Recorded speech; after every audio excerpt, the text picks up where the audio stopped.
Jornalista, pesquisador e professor em cursos livres de graduação e pós-graduação, o Café com Q de hoje recebe André Rosa para falar um pouco mais sobre a sua carreira e sobre o ramo jornalístico no geral. Seja muito bem-vindo ao nosso programa, André. Muito obrigado.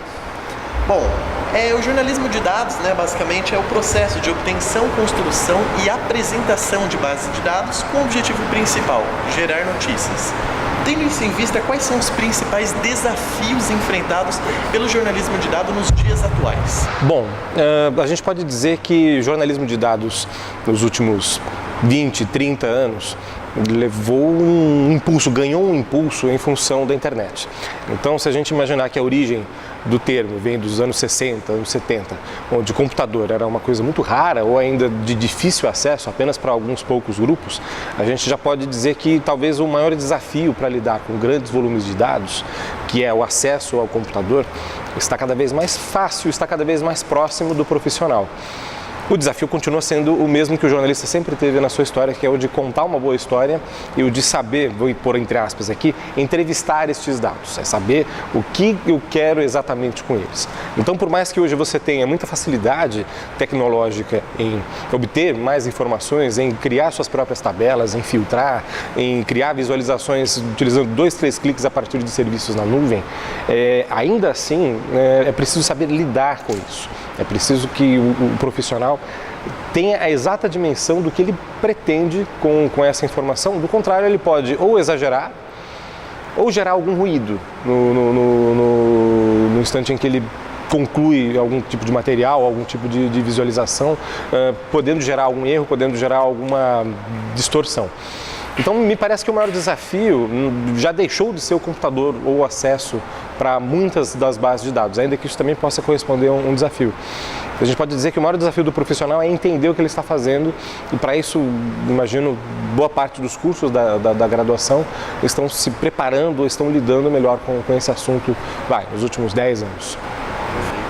E, na sua opinião, quais são as principais ferramentas e habilidades nas quais um jornalista de dados necessita nos dias atuais para realizar um bom trabalho? Talvez a principal habilidade continue sendo a capacidade de abstrair diante de uma pauta ou diante de uma história. Vamos pegar um exemplo. Pode acontecer uma situação como recentemente um incêndio num museu. Existem várias formas de contar essa história. Eu posso especular em relação a de onde surgiu o fogo, eu posso contar a história do bombeiro, eu posso ir atrás do histórico do museu, mas eu também posso utilizar de algum tipo de levantamento, algum tipo de scraping de dados ou mesmo alguma solicitação com órgãos públicos para poder montar um conjunto de tabelas, um conjunto de dados envolvendo, por exemplo, incêndios em patrimônios públicos, situações, por exemplo, de denúncia envolvendo condições de conservação, ou uma infinidade de outras possibilidades de dados que podem compor aí um mosaico de futuras possibilidades dentro deste mesmo assunto, né? Então essa habilidade em identificar de onde possam vir as histórias, de onde eu posso extrair informação para me ajudar a compor essas histórias e finalmente, a partir do instante em que eu consigo basicamente entender um pouco como isso funciona, o processo de apuração, de entrevista, de checagem é um processo muito similar ao que a gente reconhece na prática jornalística no geral. Com uma ressalva, eu não vou entrevistar um personagem, ou eu não vou entrevistar alguém que participou do processo. Eu vou entrevistar uma tabela, eu vou entrevistar um conjunto de dados. E fazer perguntas e extrair informações dali corresponde a uma outra habilidade. Numa tradução menos complexa, é preciso entender minimamente Excel para a gente começar.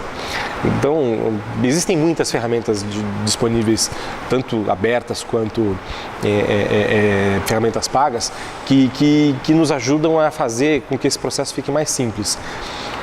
Mas se você conhece minimamente Excel, se você sabe montar uma tabela, se você lembrar que os rótulos de potenciais categorias ficam na primeira linha e em cada linha você acrescenta um objeto ou um elemento para compor a sua tabela e consegue, a partir dali, fazer cruzamentos, fazer uma limpeza de dados, deixar, por exemplo, todas as colunas, por exemplo, envolvendo quantia em dinheiro, vai ter vírgula, não vai ter vírgula, qual vai ser a formatação e tal. Tudo isso você precisa deixar devidamente preparado, que são pequenas habilidades, para que você possa extrair da informação dali da melhor forma. Então, no conjunto da obra é isso. Os grandes veículos de comunicação são grandes fontes de coletas de dados. A minha pergunta é a seguinte, na sua opinião, qual a sua opinião a respeito das coletas de dados envolvendo as redes sociais? Tem dois aspectos fundamentais aí.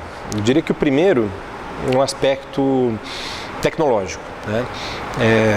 No instante em que você entra num serviço de relacionamento, um site de relacionamento como Facebook ou Twitter, e assina o termo de uso e serviço, está lá dizendo aceita os termos de uso e serviço, você sabe que a empresa que está por trás da ferramenta vai, de alguma forma, utilizar os seus dados para qualquer tipo de ação. Seja ela, especialmente voltando para a área do marketing ou do comércio eletrônico, eu posso pegar, por exemplo, uma sequência de comportamento de usuários para prever o que ele vai comprar, ou prever qual a situação que vai, de alguma forma, resultar em uma ação que interessa a determinados públicos, por exemplo. Nesse sentido, se você leu os termos de uso e serviço, como todo mundo, imagino, lê os termos de uso e serviço, só que é o contrário, né? Você está autorizando uma empresa como Google, uma empresa como Facebook, uma empresa como Twitter, a ter acesso a esses dados e utilizar esses dados da maneira como puder. Então, esse aspecto, além de alguma forma, também, se a gente observar a maneira como boa parte dessas empresas usam dados e disponibilizam esses dados, eu posso, por exemplo, em algumas situações, utilizar dados públicos postados pelos próprios usuários e conectar um dispositivo, um software, por meio da API dessas ferramentas. Vou trocar em miúdos. É como se o Twitter, por exemplo, oferecesse uma janelinha, uma porta, para que eu pudesse entrar ali com um sistema, um software, que desde que eu assuma o que eu esteja fazendo e concorde com os termos de uso, eu posso extrair informação dali de dentro. Então, repare, além do Twitter fazer isso da forma como ele puder, inclusive com dados fechados, qualquer usuário que tiver acesso a uma documentação técnica e conseguir, usando um termo nerd aqui, né, fazer o scraping de dados dentro do Twitter, pode fazer algum tipo de visualização, pode criar alguma... pode conseguir a partir dali alguma informação interessante. Então temos esse aspecto tecnológico. O outro aspecto dentro dessa vertente que a gente está lidando aqui é o aspecto ético, né? Você deve conhecer, nosso colega que está assistindo deve conhecer alguma história de, por exemplo, você está no celular conversando sobre uma potencial viagem para o Rio de Janeiro e minutos depois aparecem anúncios no seu Facebook, aparecem anúncios no Google com passagens aéreas para o Rio de Janeiro.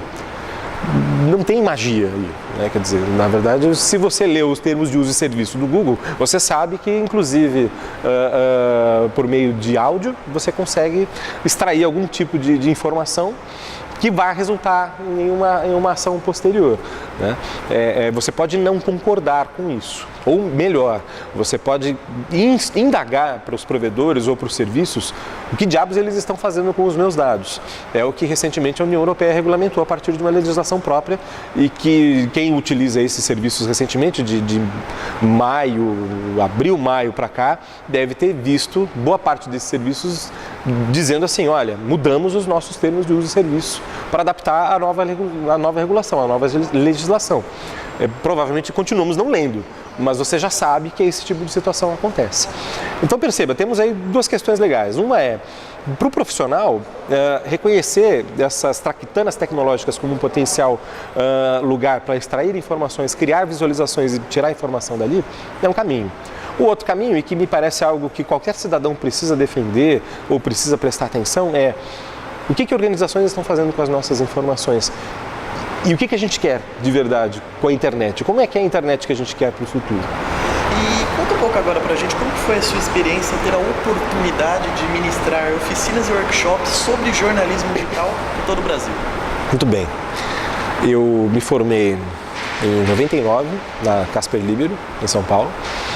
E nessa época eu já trabalhava com jornalismo esportivo. Então, o começo da minha carreira foi na Fundação Casper Libero, na Gazeta Esportiva.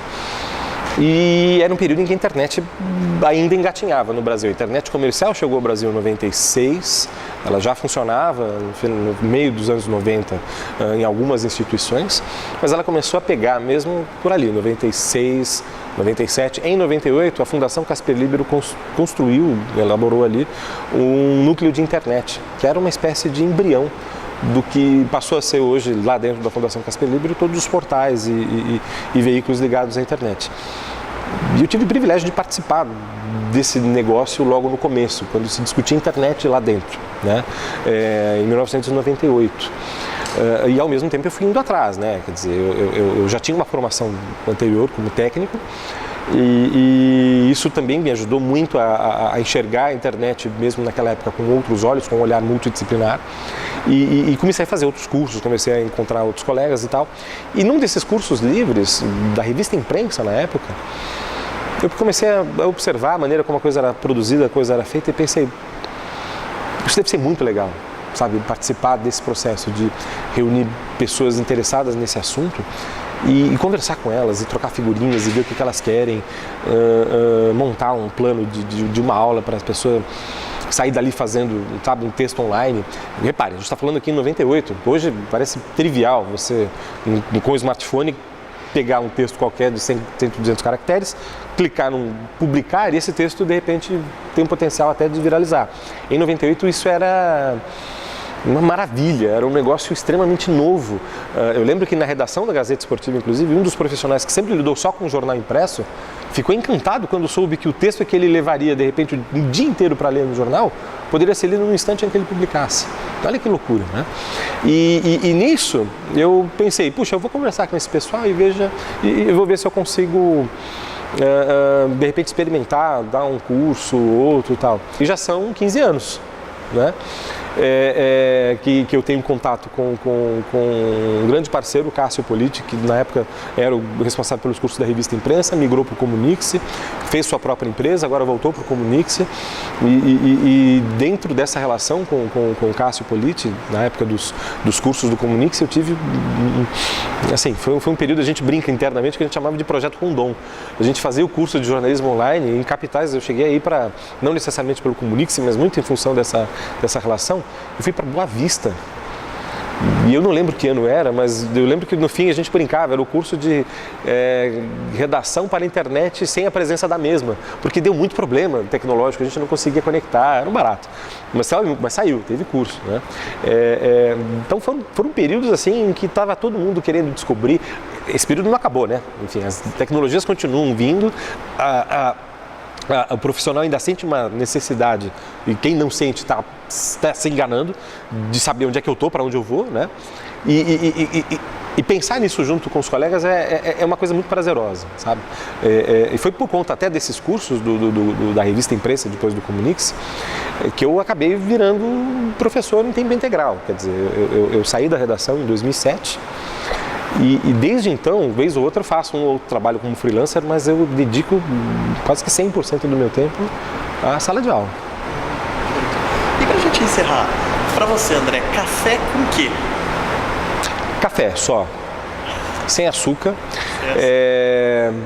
Eu faço em casa de duas formas. Na verdade, eu tenho 3 formas de fazer, mas eu nunca lembro de pegar a prensinha francesa, colocar o pó, água quente, para sair o café coado ali. Mas normalmente ou eu faço o café coado no coador de papel, e peço ajuda para minha filha de 2 anos, ela adora fazer café com o papai, ela vai no meu colo, pega a colher do café sozinha, coloca no coador. Ou quando, e é o que está acontecendo ultimamente, não dá tempo, a gente acorda, precisa botar a roupa na criança e leva para a creche, então para maquininha de cápsula. Eu não vou fazer o jabá da cápsula aqui, tá? Mas funciona lindamente, é muito rápido, não tem o mesmo gosto do café coado, mas resolve. Então o meu café normalmente é puro, sem açúcar. Eu acho uma sacanagem, eu respeito muito os colegas mineiros, mas os mineiros têm um jeito de fazer café que me incomoda profundamente. Eles fazem o café doce. É o costume mineiro, eu acho incrível porque é parte da cultura e tal. Mas não me convidem para tomar, não dá, não consigo. Tá certo. Então a gente queria te agradecer muito pela sua entrevista, por poder compartilhar um pouco com a gente das suas experiências e conhecimentos. Com certeza esclareceu muitas nossas dúvidas. Muito obrigado pela sua entrevista. Eu que agradeço e estou à disposição de todos para continuar essa conversa nas redes. Muito obrigado. E a você que nos assistiu, muito obrigado pela sua audiência. Até uma próxima. Tchau.